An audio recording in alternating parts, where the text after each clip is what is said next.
Player ratings then: Everton 1, Manchester United 3 at Goodison Park. Another shocking performance by Everton, another dreadful result, and another defeat, making it 3 on the bounce for Carlo Ancelotti. First time Carlo Ancelotti has lost 3 games on the bounce for 14 years, I think. Welcome to Everton Football Club. Getting straight into it, I've gone for Jordan Pickford. I've given him a 6. I don't think he was massively at fault for either goal, to be perfectly honest with you. I think the defence was shambolic for both of them. Maybe could have done better for the second half, but I think he is sort of thinking that Marcus Rashford's going to get some sort of connection on the header, so he doesn't want to make his move. He did have one moment in the game which is just absolutely shambolic for me, but it never come of anything. Again, a ball's coming up in the air, and you'd like to sit there and think, oh, he'll catch that there, you know, that'll be an easy catch for him, and he doesn't. Again, it goes in his hands, it comes out of his hands, and it forces, you know, Everton to have to panic to clear it.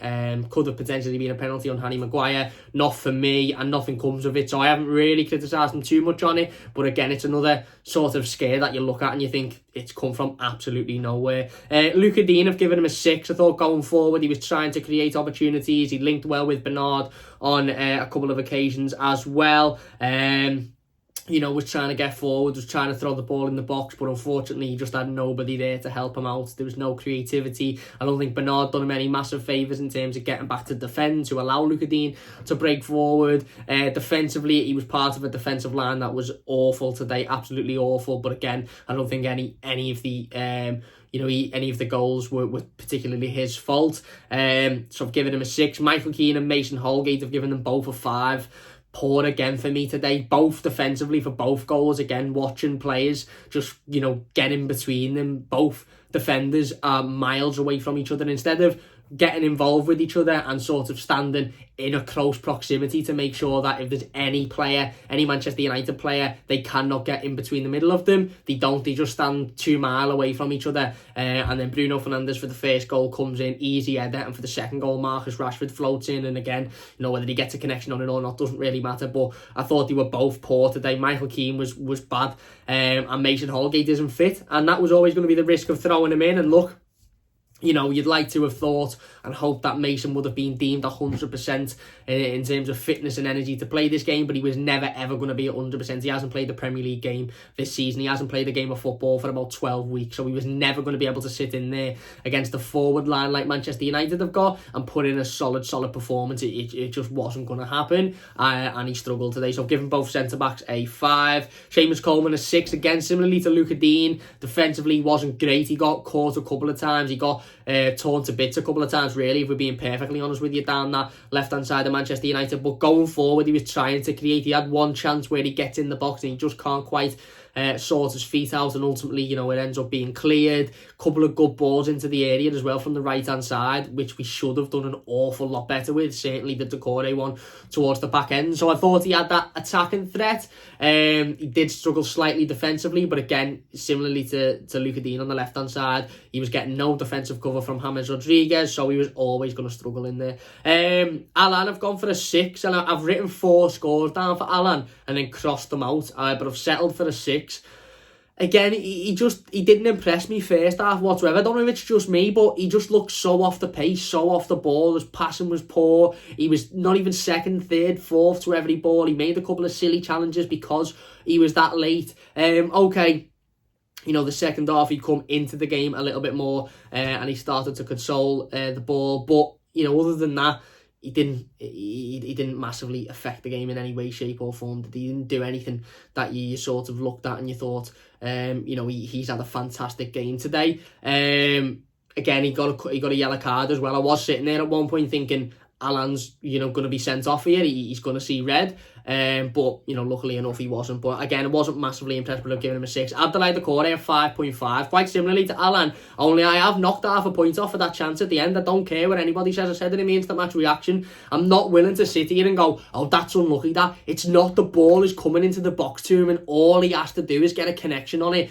And it isn't if he gets a connection on it and De Gea makes a save, or it goes over, or, you know, it goes wide, then I'm probably not as critical. But he completely fluffs his lines, and you cannot afford afford to be doing that in the last minute of a game where you're 2-1 down. You just can't afford to be doing that. You have to get a connection on the ball. It's sloppy. I think it just showed a lack of concentration. It showed he wasn't ready for that ball to come into the box. So I've knocked one off. Other than that, again, 5.5, done okay in the middle of the park, but the midfield just bypassed far too easily for pretty much the entirety of the game.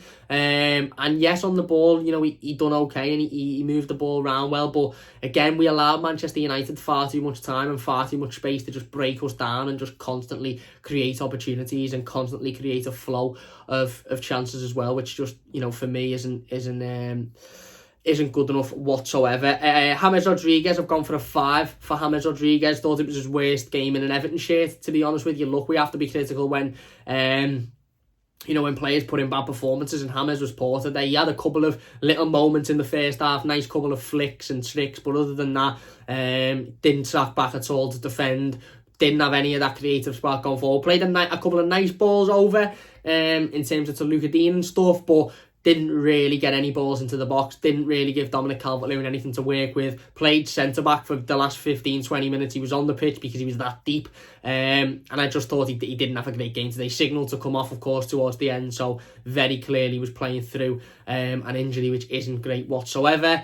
So there you go, I've given him a 5. Gylfi Sigurdsson a 3.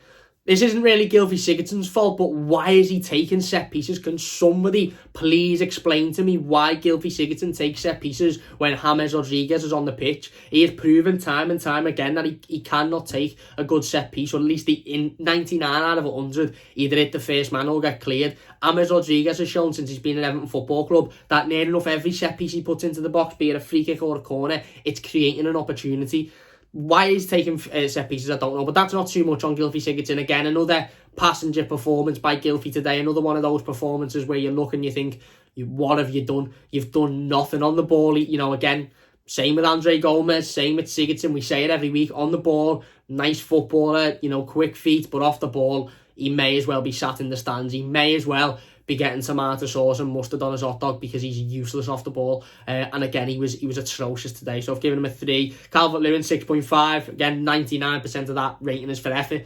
Ran around, tried to create, got himself into a couple of good areas. He's still not shithouse enough for me, and I will use that word because I think that's what he needs to be more of. There were a couple of chances where he had 4 or 5 Man United players around him in the box, and he's trying to play at the ball out. He's trying to find space. Just hit the ball and fall over. Kick one of the players and force a decision. Get in the referee's face and say, I've been fouled here, like every other striker in the league does, like Callum Wilson done last week and was still playing last night. But again, that's not too much on Dominic Calvert-Lewin because I think that's just, the honesty of the player. But again, worked very hard. Didn't have anything to him, no creativity, and we know what you get with Dom. If you put balls into the box, if you give him chances, he'll score them. If you don't, he works hard, but he doesn't really bring much else. And that's something that he needs to add to his game. And Bernard, 6.5, started the game really, really well. Thought he was our bright spark, best player in an Everton shirt on the pitch in that first half. Obviously scored the goal, made up for him. Hopefully that gives him a little boost of confidence. Done well as well, linked up with Dean a couple of times for the shot that Dean had, which struck the post. But in the second half, he faded massively. He faded out of the game massively. And ultimately he couldn't get back into it. So I've given him a 6.5. Onto the bench, Iwobi a 6. On the ball, I thought he looked creative. He looked like he wanted to get up the pitch. He looked like he wanted to create chances for us. He's not a winger. Say it once, I've said it a million times, and I'll say it again. He's not a winger. He just isn't whatsoever. And you saw that when at times when he had the ball in a wide position and he was cutting inside and he was trying to get it into the centre of the midfield. But didn't do too bad on the ball. He done okay, and he created a couple of chances. And Cenk Tosun a 4.5. I don't know. Again, nothing against Cenk Tosun. He seems like a lovely fella, and he probably is. And he might be working his absolute arse off in training every single day. But when you look at a bench and when you're 2-1 down and you're needing somebody to come on and change the game, and you look and you think, we've got Iwobi and Tosun, there's no confidence whatsoever. We'd have probably been better sticking with the players that we had on. But yeah, I don't think we made the third substitution. If we have, I'll drop a comment in the comments about his rating. But I literally can't remember us making another substitution. To be perfectly honest with you. So there you go, Carlo Ancelotti. 5 again. But again, not too. Carlo Ancelotti started with the best team he could have started with today, in my opinion. Maybe shouldn't have put Mason Holgate in there from the start, but I understand why he did. And once again, the players have massively let him down. So they are my player ratings. Let me know your thoughts on them in the comment section down below. If you have enjoyed the video, please do hit that like button. Don't forget to subscribe to the channel if you are new as well. Carl's instant match reaction will be up. Don't forget to check out my instant match reaction. Another shocking performance, another shocking result. And thankfully, it's the international break now, and we don't have to watch Everton for another couple of weeks. Thanks for watching, and we'll see you soon.